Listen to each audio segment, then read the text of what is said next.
लॅमिस थेरमचा next problem आहे. Determine the reactions at the point of contact for the sphere as shown in figure. एवढाच problem दिलाय आणि question मध्ये diagram दिली. आता डायग्राम मध्ये बघा, स्पियर दोन इन्क्लाइन सरफेस आहे, त्याच्यावर स्पियर प्लेस केलाय. एक इन्क्लाइन सरफेस आहे तो 45 डिग्री अँगल आहे त्याचा हॉरिझॉन्टल बरोबर, आणि दुसऱ्या इन्क्लाइन प्लेनचा अँगल किती आहे 30 डिग्री. आणि त्या स्पियरचं वेळ दाखवलं इथं 1 किलो न्यूटन. ते आपण कुठं दाखवतो, सेंटर पासून खाली दाखवतो डाऊनवर्ड. ते इथं दाखवू शकतो आपण, इथून खाली असं दाखवू शकतो 1 किलो न्यूटन. किलो न्यूटन मध्ये ठेवा किंवा न्यूटन मध्ये घेऊ आपण. न्यूटन, किलो न्यूटनचं मी न्यूटन मध्ये कन्वर्ट केलं. 1 किलो न्यूटन म्हणजेच 1000 न्यूटन. आता रिएक्शन कशा असतात, सरफेसला परपेंडिक्युलर, जिथं जिथं कॉन्टॅक्ट आहे तिथं रिएक्शन असणार आहे. कॉन्टॅक्ट कुठं आहे, ए ला आणि बी ला, तिथं रिएक्शन असणार आहे. ती कशी असणार आहे, या सरफेसला बरोबर परपेंडिक्युलर, म्हणजे इथं अशी असणार आहे 90 डिग्री. ए कॉन्टॅक्ट आहे त्यामुळे मी त्याला आर ए नाव देतो, आणि बी ला कशी असणार आहे, या सरफेसला बरोबर परपेंडिक्युलर. बी कॉन्टॅक्ट आहे त्यामुळे मी त्याला आर बी असं नाव देतो. आता आपल्याला पाहिजे तर अँगल, हॉरिझॉन्टल बरोबर या रिएक्शन किती अँगल केलाय ते पाहिजे आपल्याला. किती असणार आहे, हा 30 डिग्री आहे, इकडचा 30 डिग्री आहे, हा 90 डिग्री, म्हणजे हा किती राहिला 60 डिग्री. इथं लिहितो 60 डिग्री. हा फोर्स आपण इकडे पुढे ट्रान्सफर करू शकतो, असं करू शकतो. मग त्याचा पण हॉरिझॉन्टल बरोबर किती अँगल असणार आहे 60 डिग्री. ही रिएक्शन असणार आहे आर ए. आता इकडे हा 90 डिग्री आहे, हा 45 डिग्री आहे, हा किती राहणार 45 डिग्रीचा राहणार. हा पण फोर्स आपण इकडं ट्रान्सफर करू शकतो बरोबर. म्हणजे याचा पण हॉरिझॉन्टल बरोबर अँगल किती असणार 45 डिग्री, आणि इथं लिहिणार मी आर बी. आता याची फ्री बॉडी डायग्राम मी पलीकडे काढतो सेपरेट.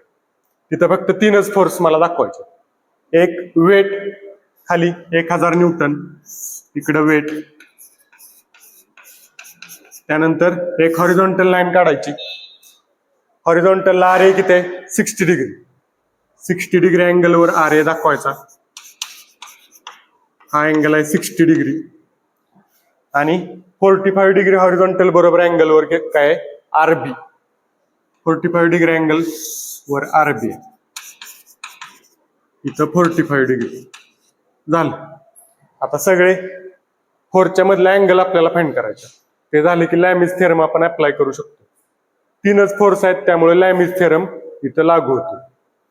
आता इथला अँगल किती असणार टोटल 90 प्लस हा 90 प्लस 45 किती येणार 135 डिग्री. हा 60 प्लस 90 डिग्री म्हणजे किती येणार 150 डिग्री. आणि हा राहिलेला किती मग 360 मायनस 135 मायनस 150 किती राहणार 75 डिग्री. तिन्ही अँगल निघाले. आता अननोन काय आहेत आर ए आणि आर बी, ते दोन काढू शकतो आता लॅमिस थेरम म्हणून. कसा लिहिणार Lami's theorem, R A divided by राहिलेल्या दोन फोर्स मधला sine angle, R A divided by समोरचा angle sine 135 degree is equal to R B divided by काय ना R B divided by sine 150 degree, sine 150 degree, आणि 1000 divided by sine राहिलेला angle 75 degree. 1000च्या समोरचा अँगल 75 डिग्री. आता R A साठी पहिला आणि तिसरा रेशो घ्यायचा, आणि आर बी साठी दुसरा आणि तिसरा घ्यायचा. R A is equal to काय येणार मग,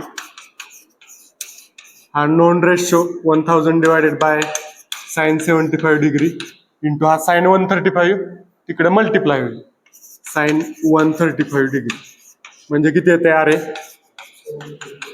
732.0508 न्यूटन आर ए ची value. Reaction at contact surface A. आता आपल्याला पाहिजे reaction at contact surface B R B.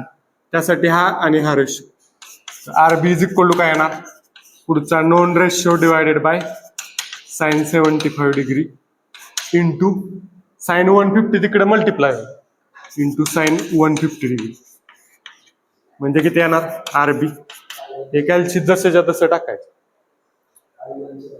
517.236380 newton झालं. Reaction at contact surface B.